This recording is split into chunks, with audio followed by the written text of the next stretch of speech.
The illusion of elegance. New York City shimmered under a sea of lights as the sun dipped below the skyline. The streets pulsed with life, horns blaring, laughter echoing, heels clicking against the pavement. Amidst the bustling chaos, one place remained an oasis of exclusivity: Sterling Hall. Perched in the heart of Manhattan, Sterling Hall wasn't just a restaurant. It was the restaurant, a fortress of luxury, where power brokers, social elites, and celebrities dined under golden chandeliers, sipping hundred-year-old wine and making silent deals over dry-aged steaks.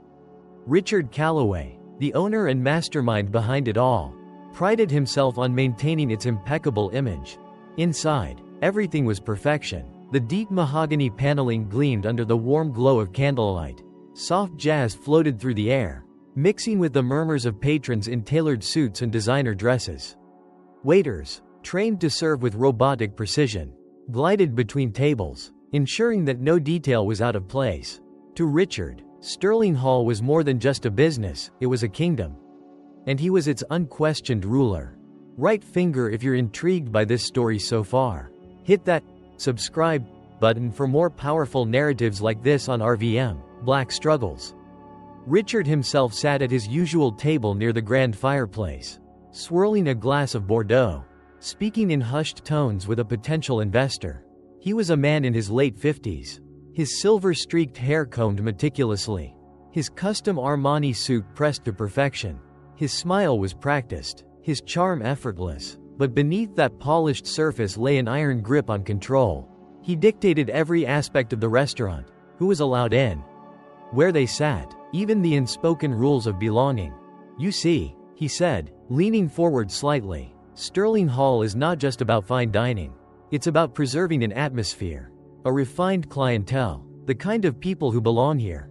The investor nodded approvingly. Richard had spent years cultivating an aura of exclusivity. It was not enough to be rich to dine at Sterling Hall. You had to be the right kind of rich. That was when they walked in. The grand oak doors swung open, and a striking couple stepped inside. The man wore a finely tailored black suit, his posture straight, exuding quiet confidence. The woman beside him was elegance incarnate, draped in a deep emerald dress that shimmered under the restaurant's soft lighting. Her poise was effortless, her beauty undeniable. Yet, despite their sophistication, the moment Richard laid eyes on them, his expression flickered, just for a second. They were black. Richard's grip on his wineglass tightened, but years of perfecting his public mask kept his expression neutral. He had never been overt about his preferences. He didn't have to be. Those who knew him understood the rules. Speech balloon. What do you think of Richard's mindset so far? Comment 1 if you think he's about to get what he deserves. 0 if you disagree. Or hit that subscribe button if you just want to see how this unfolds. He watched as the couple walked toward the host stand. Their presence alone disrupted something in him. It wasn't their wealth, clearly. They belonged to the upper echelons of society. It was the way they carried themselves. They weren't intimidated. They weren't in awe of the place. They acted as though they had every right to be here. And in Richard's world, that was the real offense.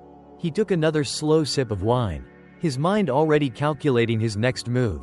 Because at Sterling Hall, Richard always made the rules. But tonight, the rules were about to change. A game of silent power. Ethan and Naomi Carter stepped confidently toward the hostess stand, their presence turning more than a few heads. The air in Sterling Hall was thick with the unspoken hierarchies of the elite: who was old money, who was new, who belonged, and who merely had the means to buy their way in. And yet, as the couple walked in with effortless grace, there was a shift in the room, a quiet disruption that wasn't spoken but was certainly felt. Richard Callaway watched from his table near the fireplace, his fingers absently tapping the rim of his wineglass. He didn't need to say a word for his staff to understand what needed to happen next. At the hostess stand, the maitre d', a wiry man with slicked-back blonde hair, greeted the couple with the kind of polite restraint that masked something colder beneath. A silent evaluation was happening, not of their clothes, their wealth, or their mannerisms, but of whether or not they fit the Sterling Hall aesthetic.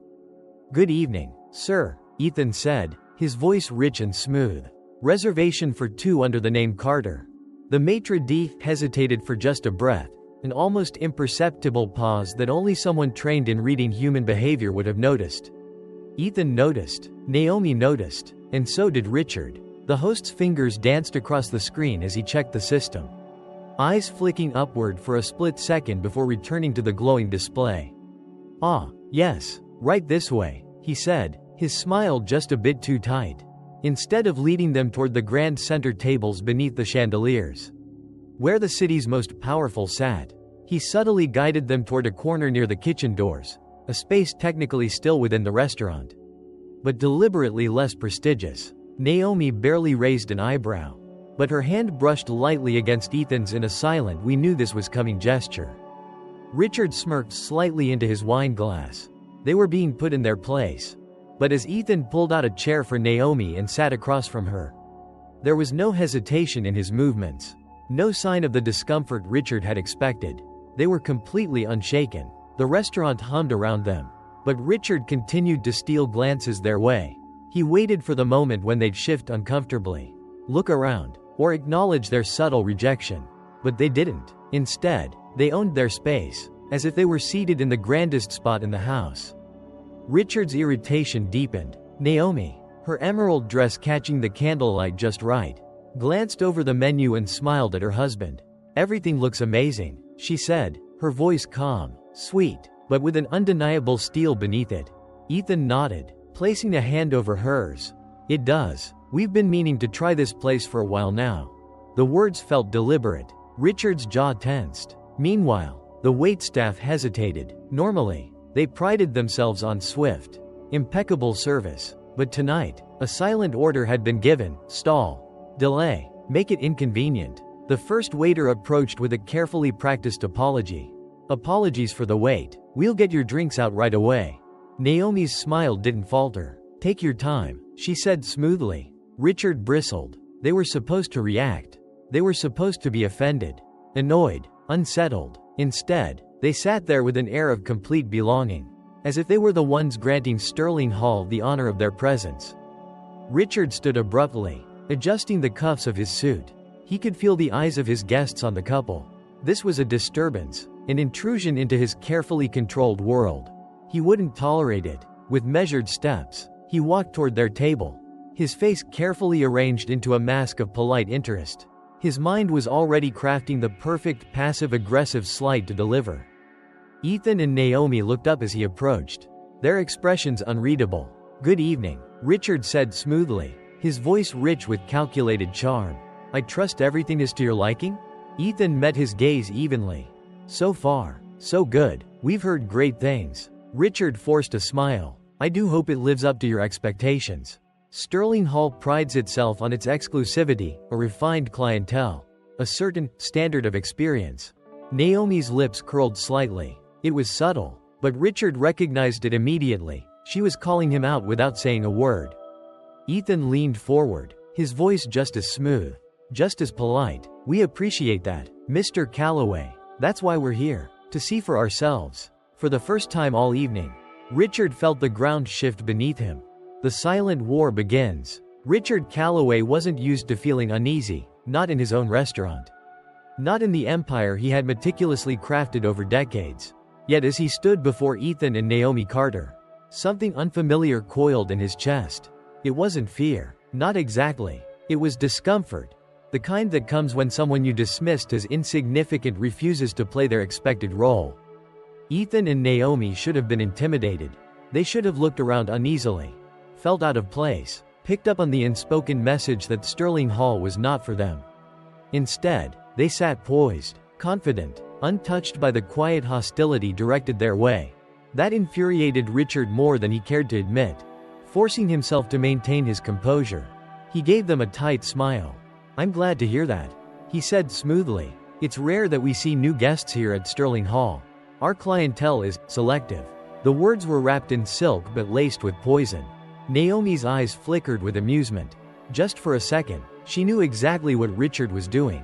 But instead of responding with indignation or defensiveness, she simply tilted her head, studying him. Richard didn't like that. Ethan didn't blink. "That's what makes a place like this special, isn't it?" he replied, matching Richard's energy with effortless ease.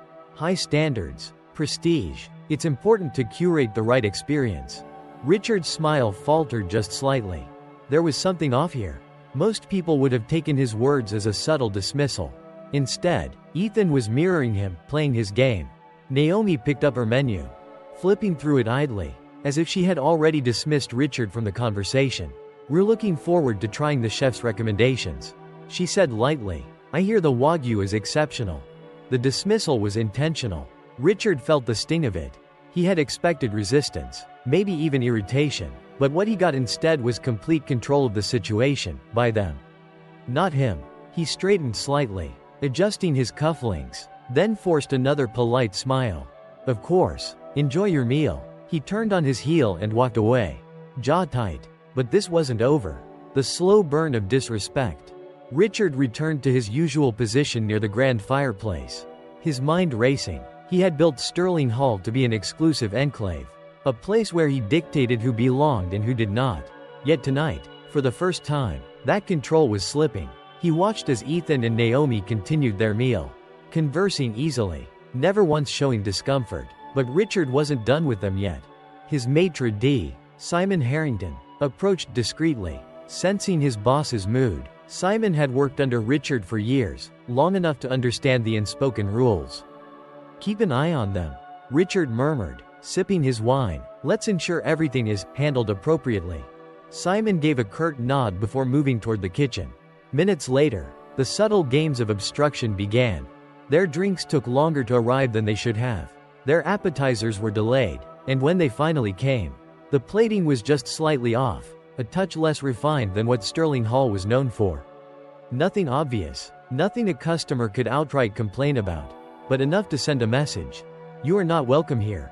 But Ethan and Naomi? They didn't react. Not to the delays, not to the poorly veiled microaggressions, not even when a waiter accidentally spilled a few drops of water on Naomi's tablecloth and muttered a barely there apology. They just continued on, unfazed. That made Richard furious. The clash of wills. Finally, Richard couldn't stand it any longer. He had spent decades perfecting his subtle art of exclusion, ensuring that his establishment catered to only the right people, without ever having to state it outright. Yet here they were, refusing to play by his rules. Rage simmered beneath his cool exterior as he motioned for Simon. "I'm tired of this," Richard said under his breath. "Find a way to make them leave." Simon hesitated. Even he knew that what Richard was asking was risky. This wasn't just some nobody couple. They carried themselves like people who mattered. Still, Simon nodded. "Of course, sir." He walked toward Ethan and Naomi's table, adopting his most polished, apologetic tone. "I sincerely regret to inform you," Simon began, lowering his voice, "that there has been a mix-up with our reservation system. Unfortunately, we have a long-standing policy of priority seating for our long-standing members, and we may have overbooked tonight's accommodations." Naomi arched an eyebrow, setting down her glass of wine. "Overbooked?" she repeated, her voice calm but laced with quiet amusement. Ethan leaned back slightly in his chair, studying Simon. "So, what are you saying exactly?" Simon hesitated. He could feel Richard's eyes burning into his back. "I'd be happy to accommodate you at another time," Simon continued, keeping his voice low enough that other patrons wouldn't hear. "But unfortunately, we'll need to free up this table." There it was, the final nudge. Ethan exhaled slowly, nodding as if considering it. Then, without breaking eye contact, he pulled something from his jacket pocket and slid it across the table. A business card. Simon hesitated before picking it up. His breath hitched. Embossed on the sleek, heavy cardstock was a name he recognized immediately. Carter Global Enterprises. Underneath, in smaller text, a premier investment firm specializing in high-end hospitality acquisitions. Simon's throat went dry. Ethan smiled, slow and deliberate. "I think we'll finish our meal," he said smoothly. Naomi sipped her wine, never breaking eye contact. And then, she added, "We'll see about Sterling Hall's future." Simon froze. And across the room, Richard Callaway, who had watched the entire exchange, felt his world tilt for the first time. Something was very, very wrong. A reckoning unfolds. Richard Callaway had spent his entire life navigating the delicate dance of power, knowing exactly who to flatter, who to subtly push aside. and how to manipulate a situation without ever getting his hands dirty. But tonight, as he watched Ethan Carter slide that business card across the table, something he hadn't felt in decades began to creep into his chest. Unease. From across the dining room, he could see Simon Harrington, the maitre d', who had executed countless of his silent exclusions, standing stiffly, staring down at the elegant, embossed lettering. Callaway knew Simon well enough to recognize the shift in his posture. Shock, hesitation, fear. That wasn't part of the plan. That wasn't how this was supposed to go. Something was wrong. Richard carefully set his wine glass down, smoothing his jacket as he strode purposefully across the floor. His mind was racing now, recalculating the situation. Had he misjudged them? Had he just made a critical mistake? The unveiling. When Richard reached the table, Naomi was delicately slicing a piece of Wagyu, her expression placid. Ethan, however, met his gaze with a stillness that immediately put Richard on edge. He cleared his throat, forcing a polite smile. Is there a problem here? Ethan leaned back slightly, stretching his arm across the back of his chair in an easy, almost bored manner. Not at all, he said smoothly, though I do find it interesting that your staff would try to remove a paying customer under the guise of an overbooking issue. Richard flicked a sharp glare at Simon, who looked pale, gripping the business card like it was about to explode in his hand. I assure you, Richard said, recovering quickly, that was simply a misunderstanding. I personally oversee our reservation policies, and I can guarantee that no guest is ever asked to leave without good reason. Naomi smiled at that, small, knowing, unimpressed. Ethan simply nodded. Good to know. But he wasn't finished. Ethan reached into his jacket and pulled out another sleek black card. Without breaking eye contact, he slid it onto the table. This time, Richard picked it up himself. The words Carter Global Enterprises stared back at him. His breath caught in his throat. He knew that name. Everyone in his industry did. Carter Global wasn't just another investment firm. It was one of the most powerful players in high-end hospitality acquisitions. They specialized in acquiring luxury hotels, exclusive resorts, and high-profile fine dining establishments. People like Richard spent their entire careers praying to get a seat at their negotiating table. Richard's stomach dropped. Naomi took a sip of her wine, watching him carefully. Something wrong, Mr. Callaway? Richard swallowed hard, forcing a thin smile. No, I just... Ethan cut him off. Good, then let's get something clear. He leaned forward, voice still low and composed, but carrying the weight of a man who was done playing games. My wife and I came here to dine, Mr. Callaway, nothing more, but from the moment we walked in, we've been treated like we don't belong. And that, to be blunt, is a mistake you're going to regret. Richard's entire body tensed, but Ethan wasn't done. You see, Ethan continued, tapping the card with one finger. We've been scouting potential investments in the high-end restaurant industry. And Sterling Hall, well, it's been on our radar for quite some time. A slow, cold dread settled over Richard. This was not how tonight was supposed to go. The tide turns. Across the room, a murmur was beginning to ripple through the other guests. More and more people had taken notice of the exchange, sensing the shift in power. A well-known food critic, seated a few tables away, subtly pulled out his phone, no doubt taking notes on the unfolding drama. A well-dressed couple near the bar, longtime regulars of Sterling Hall, whispered among themselves, casting curious glances toward Richard and his two unexpected guests. The energy in the restaurant was changing. People smelled blood in the water. And Richard knew that if he didn't get ahead of this, he was about to lose control of the very empire he built.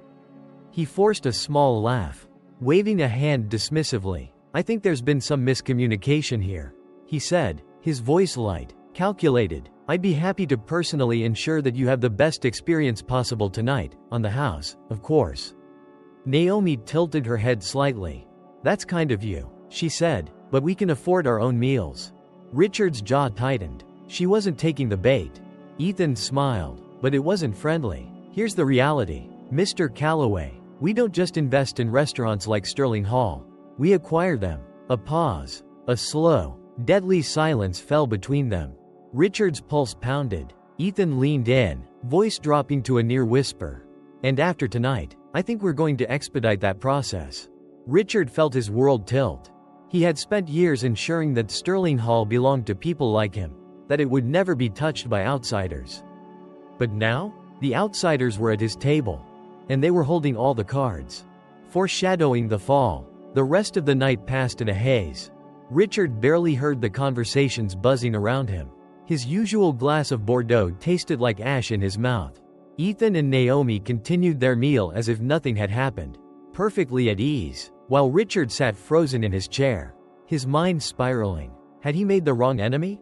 Was this really happening? By the time the Carters finished their dinner and gracefully exited the restaurant, Richard already knew, tonight was just the beginning. Tomorrow, the real battle would begin. And for the first time in his life, he wasn't sure he could win. The fall begins, the breaking point. Richard Callaway had built his empire on control. He controlled the clientele, the experience, the very air inside Sterling Hall. But as the night came to an end, something inside him felt unsettled, like a fault line had been struck beneath his feet.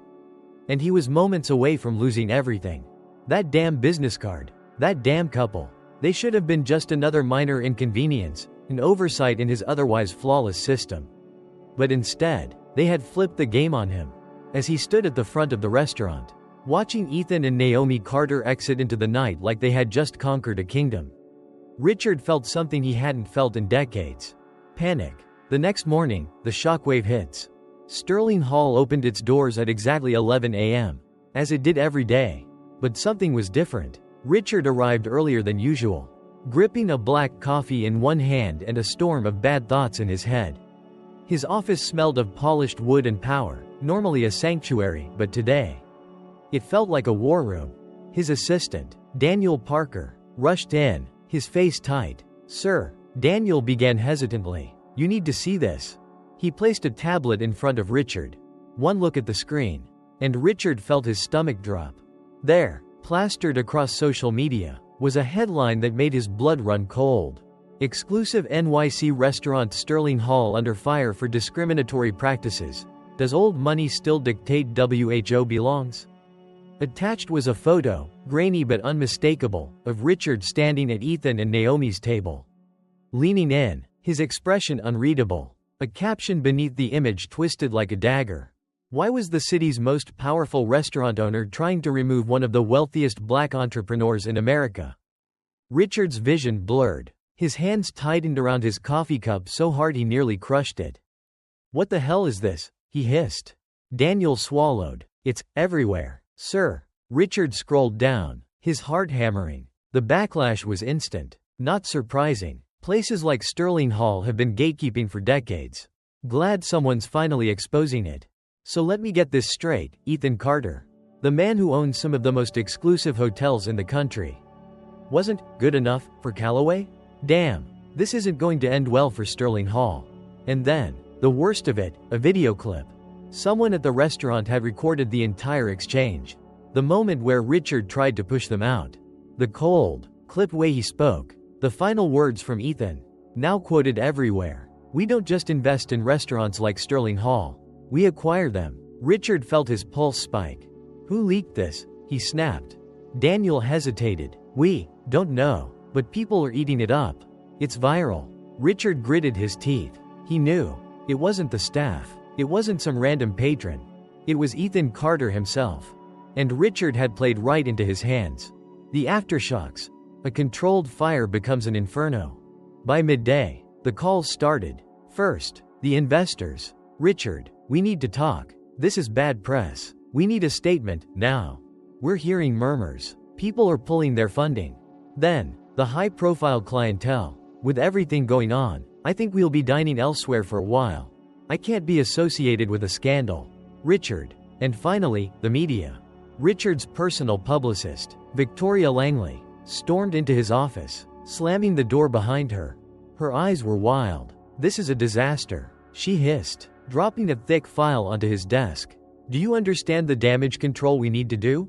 Richard exhaled slowly, pressing his fingers against his temple.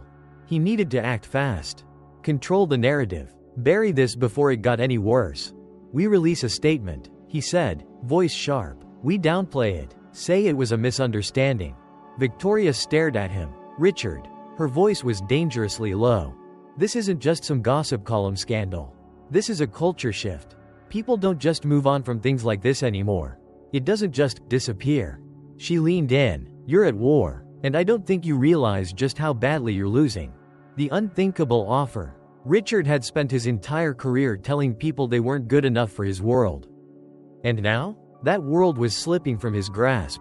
But just when he thought the day couldn't get worse, his phone rang. Unknown number. His gut twisted. He answered, and Ethan Carter's voice came through. Smooth as ever. Richard. Ethan greeted. Casual, like they were old friends. Richard's teeth clenched. Ethan chuckled. Relax. I'm not calling to gloat. Pause. But I do have an offer. Richard's grip on the phone tightened. I know you're watching the headlines. And I know you're feeling the heat. So here's the deal. I'll buy you out. Right now. Sterling Hall. All of it. Richard's blood boiled. You think I'd sell to you? He growled.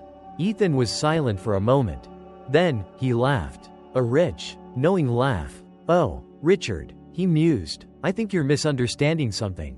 Another pause. I'm not asking. Click. The call ended. Richard stood frozen, his heart pounding, his empire crumbling around him. And for the first time in his life, he knew he was outmatched. The final gambit, a desperate move that backfires. Richard Callaway had spent decades carving out his kingdom, molding Sterling Hall into a bastion of exclusivity, prestige, and power. And now, it was slipping through his fingers. He sat in his office, his mind racing. His phone sat on the desk, taunting him, Ethan Carter's last words still ringing in his ears. Oh, Richard, I'm not asking. The audacity, the gall of that man to think Richard would sell out his life's work to him. No, Richard wasn't going to bow down to Ethan Carter. If this was a war, then Richard would fight back. And he would win. The plan. Retaliate and regain control. Richard's inner circle gathered in his office later that afternoon. Seated across from him were his closest allies, Daniel Parker, his assistant, Victoria Langley, his publicist, and Simon Harrington, his maitre d' and enforcer. Damage control isn't working fast enough. Richard began, his voice sharp. So we're changing the strategy. We're going on the offensive. Daniel shifted in his chair. Cautious. Sir, we should be careful. The media is all ready. We're not playing defense anymore. Daniel. Richard snapped. I want something on Ethan Carter. A scandal. A weakness. Anything we can use to discredit him. Victoria exhaled, shaking her head. Richard, this isn't some tabloid takedown. Carter's clean. He has a flawless reputation. Then dig deeper. Richard ordered. Everyone has something to hide. We leak a story. Plant doubts. If we can make Carter look questionable, we can turn this around. Simon, who had remained silent until now, spoke carefully. Sir, there's another way. Richard narrowed his eyes. Go on. Simon leaned forward. The Carters are business moguls. Sure, but they care about their image. They thrive on their reputation. If we can create a situation where it looks like they're the villains, we can shift public perception. Richard considered this. Meaning? Simon smirked. We provoke them. Get them to react publicly. Make them look like the aggressors. If we control the narrative, we win. A slow, calculated smile crept across Richard's face. Do it. The setup. A public showdown. The very next evening, Sterling Hall was buzzing with tension. Richard had invited the press. Discreetly, of course. A few food critics. A couple of social media influencers. A well-known business columnist. The goal? To create a stage and bait Ethan Carter into walking right into it. Richard knew Ethan would come. He was a businessman, a strategist, and Richard had just sent him a very public message. Sterling Hall was still standing, and Richard Callaway was still in control. It was only a matter of time. The showdown begins. 8:15 p.m. Like clockwork, Ethan and Naomi Carter walked through the grand oak doors of Sterling Hall. They looked untouchable. Ethan was in a sleek black suit. Naomi in a deep sapphire gown that commanded the attention of the entire room. Their presence was a statement. They weren't just here for dinner. They were here to end this. Richard was waiting. He stood near the entrance, wearing a carefully neutral expression, his hands clasped behind his back. Every move he made tonight had to be precise. The moment Ethan's eyes met his, Richard smiled. "Ah, Mr. Carter, back so soon?" Ethan's gaze was steady, his smirk just the slightest bit amused. "Well, you did make quite a scene. Callaway, thought we'd stop by and see how you're holding up." A few subtle gasps from onlookers. Richard forced a chuckle. "Oh, I assure you, Sterling Hall is thriving." He let the words hang, waiting for Ethan to react. Nothing. Instead, Naomi spoke. "Funny, we heard investors are pulling out. That must be inconvenient." Another ripple of murmurs. Richard's smile tightened. "I see you've been keeping tabs on my business. Should I be flattered?" Ethan exhaled, shaking his head slightly. "Let's not waste time. Richard, you know why we're here." The energy shifted. This was it, the moment Richard had been waiting for. He raised his voice slightly, just enough for the nearby journalists to hear. "Oh, I know exactly why you're here," he said smoothly. "You think you can bully your way into taking what I built. But let me be clear, Sterling Hall is not for sale. Not to you, not to anyone." Boom. The words hit like a gunshot. Silence stretched through the restaurant. Richard could see it, the calculated cameras turning, the journalists scribbling notes. He had baited the trap. And now, Ethan had a choice. Either back down, in front of a room full of witnesses, losing face, or fight back, and risk looking like the aggressor. Richard had him. For a moment, the restaurant held its breath. And then, Ethan laughed. The unraveling. It wasn't an angry laugh. It wasn't forced. It was real amusement. And that was the moment Richard realized he had miscalculated. Because Ethan Carter wasn't playing the same game. Ethan turned, glancing at the reporters. "Do you hear that?" he said, grinning. "Callaway thinks I want to buy his restaurant." More murmurs. Confusion. Ethan let the silence linger, then turned back to Richard, shaking his head. "Oh, Richard," he said, his voice dripping with undeniable victory. "I don't want to buy your restaurant."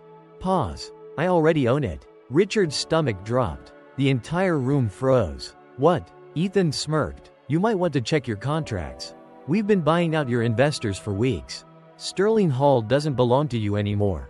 "Richard." The journalists erupted. Richard felt his legs weaken. That wasn't possible. That couldn't be possible. But as Ethan reached into his pocket and pulled out a legal document, Richard knew. It was over. Naomi placed a delicate hand on Richard's shoulder and whispered, just loud enough for him to hear, "You lost the moment you underestimated us." Richard couldn't breathe. He had walked into his own trap. And Ethan Carter had just burned his kingdom to the ground. The final collapse, a kingdom in ruins. Richard Callaway had spent decades building his empire. And in just a matter of weeks, Ethan Carter had stolen it out from under him. The room was spinning, the voices of journalists, murmuring guests, and Sterling Hall's own staff blurred into an indistinct hum of chaos.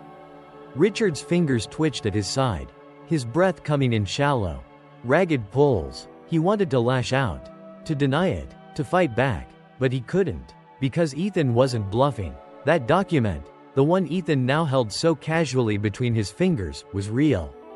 Sterling Hall, the crown jewel of Richard Callaway's life, was no longer his. And that was only the beginning of his destruction. The headlines go nuclear. By the next morning, the entire city knew what had happened.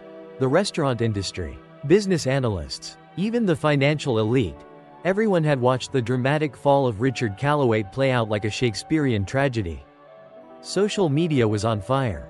Callaway thought he was untouchable. Guess what? He wasn't. Sterling Hall's new owners are the real deal. The Carters just pulled off the classiest takeover in history. I love how poetic this is. A man who built his career on keeping people out just got pushed out of his own kingdom. Richard stayed inside, holed up in his penthouse. Curtains drawn. His phone rang constantly, but he ignored the calls. He already knew what they wanted. Investors pulling out of his other businesses. Lawyers requesting urgent meetings. His closest allies distancing themselves. One by one, Victoria Langley, his longtime publicist, had left him a final voicemail. "Richard, it's over. You need to issue a statement, apologize. Try to save what little reputation you have left. But honestly, I don't think it'll work. You're toxic now. No one wants to be associated with you." Toxic. That word sent a deep, cold shudder through him. He wasn't just losing Sterling Hall. He was losing everything. The mass exodus, betrayed by his own people. When Richard finally showed his face at his remaining businesses, expecting to regain control, he was met with something worse than anger. Silence. The kind of silence that came when people had already moved on, when they had already started forgetting you. The staff barely acknowledged him. Several of his most loyal executives had resigned overnight. The maitre d', Simon Harrington, who had once been Richard's most trusted enforcer, had already accepted a better offer from the Carters. Richard's own people had abandoned him.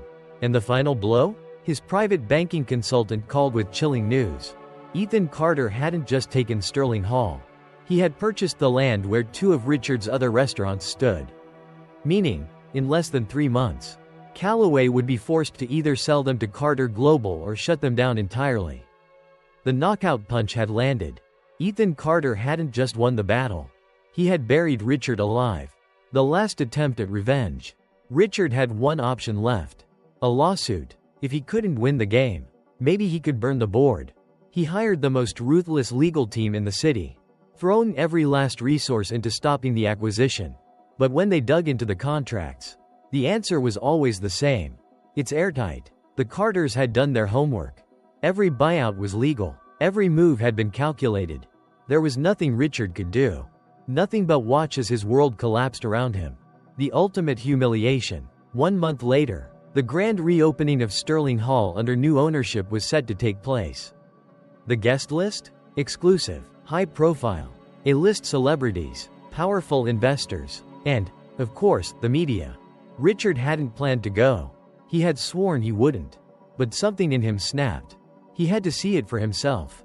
So he put on his finest suit, straightened his tie, and walked through the doors of what used to be his empire. Only, this time, he wasn't greeted like a king. This time, he was just another face in the crowd. A hostess, young and poised, approached him with a practiced smile.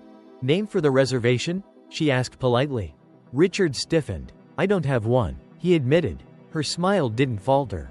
"I'm sorry, sir, we're fully booked tonight." Richard swallowed hard. "You don't recognize me?" The hostess blinked, tilting her head slightly. Then, slowly, she nodded. "I do," she said simply. Pause. "But I'm afraid there's nothing I can do. Our new policy is first come, first served." Richard felt like he had been punched in the gut. First come, first served. A restaurant once built on exclusivity, on keeping people out, was now thriving on the very inclusivity he had once despised. And the worst part? It was working. The final blow. As Richard turned to leave, he saw them, Ethan and Naomi Carter, standing near the grand fireplace, his old spot. Their presence was commanding, powerful, effortless. They had taken everything. Naomi met his gaze, her expression unreadable. Ethan, however, smirked. He raised a glass of wine, the same Bordeaux that Richard had once considered his signature drink. A silent toast to his defeat. Richard's hands clenched into fists. The final realization settled over him.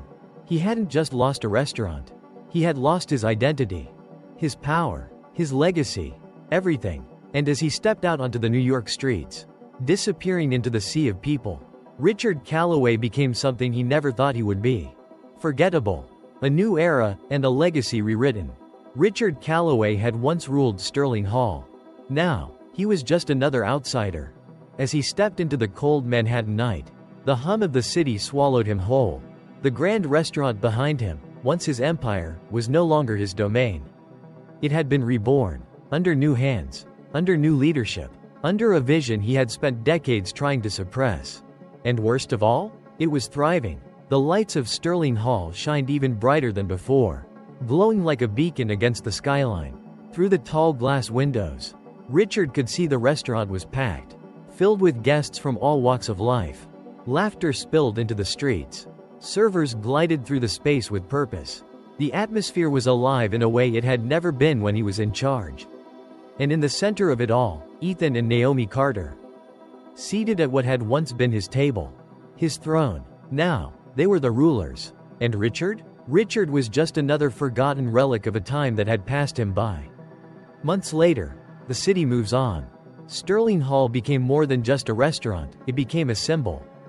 A story of change, of justice, of a dynasty rebuilt on inclusion rather than exclusion. The Carters made bold moves.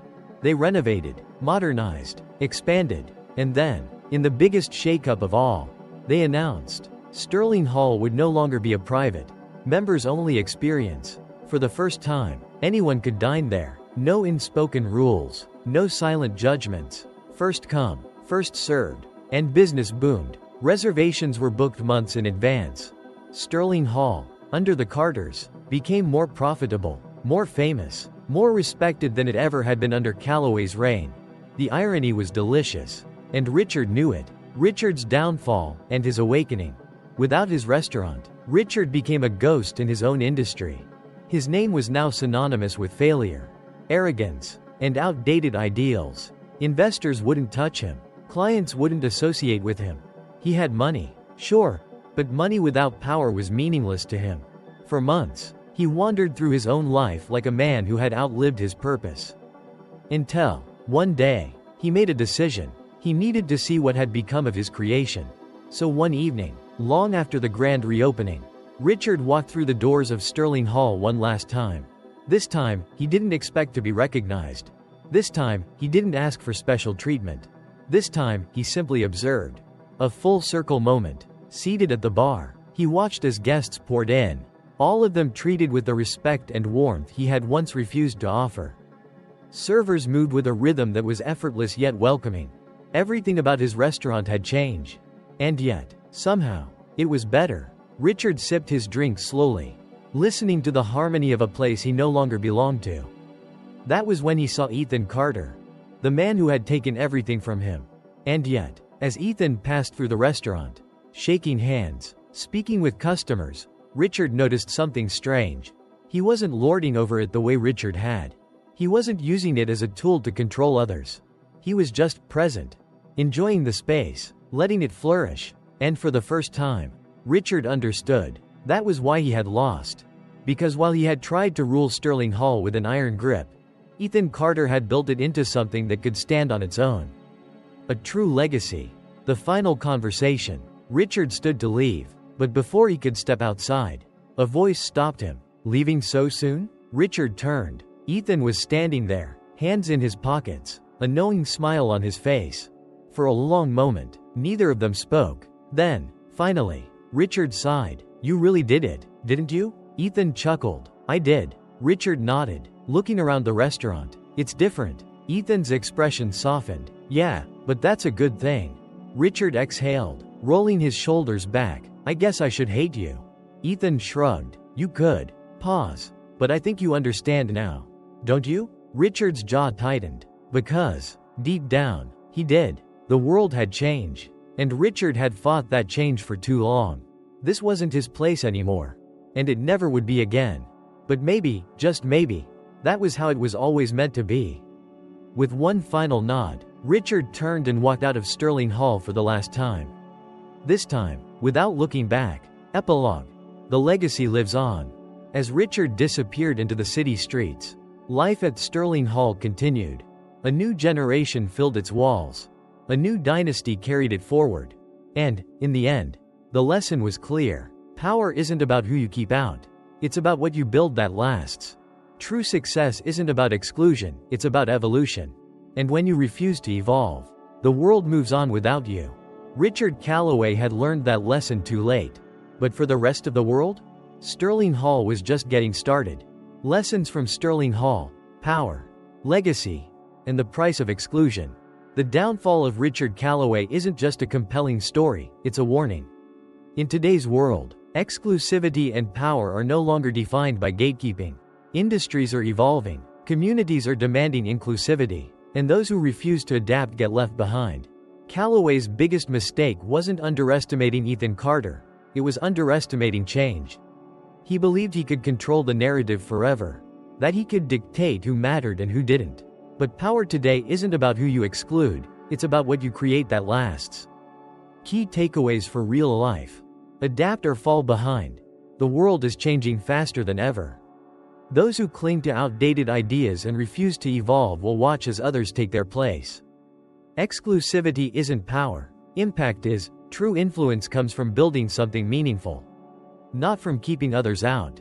Reputation is everything. Social media, Transparency and cultural shifts mean your actions will be judged by a much larger audience than you expect. Know when to let go. Holding on to something out of pride can be your downfall.